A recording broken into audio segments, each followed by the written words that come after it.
सरकारनं आरक्षणाबाबत अध्यादेश काढल्यानंतर आज मनोज जरांगे रायगडला जाणार, तर उद्या शिवरायांच्या समाधीचं दर्शन घेणार.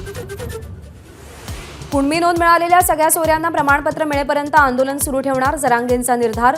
तर नोंदी नाहीत त्यांनाही लाभ देण्याची मागणी. 31 जानेवारीला जरांगे घरचा उंबरठा ओलांडणार.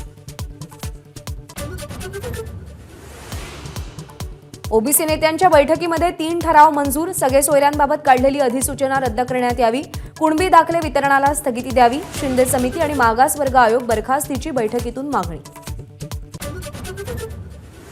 सगळे सोयऱ्यांच्या अधिसूचनेबाबत मुख्यमंत्र्यांनी विश्वासात घेतलं नाही. मंत्री छगन भुजबळांचा आरोप. तो ओबीसींना धक्का लागणार नाही म्हणतात आणि मराठ्यांना ओबीसीतून आरक्षण देत म्हणत सरकारवर टीका.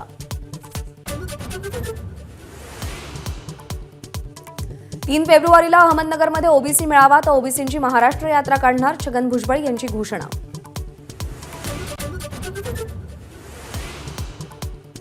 मराठा आरक्षणाच्या अध्यादेशाला नारायण राणेंचा विरोध. राज्य सरकारच्या निर्णयाशी आणि आश्वासनाशी सहमत नसल्याचं वक्तव्य.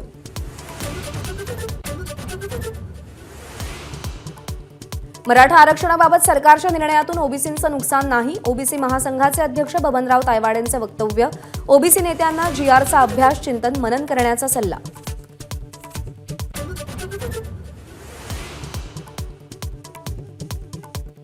छगन भुजबळांची ओबीसी आरक्षणासंदर्भातली भूमिका समता परिषदेची, राष्ट्रवादीची नाही. प्रफुल्ल पटेलांनी भुजबळांच्या भूमिकेपासून हात झटकले. तर आपली भूमिका पटो न पटो समाजासाठी लढणार, भुजबळांचं प्रत्युत्तर.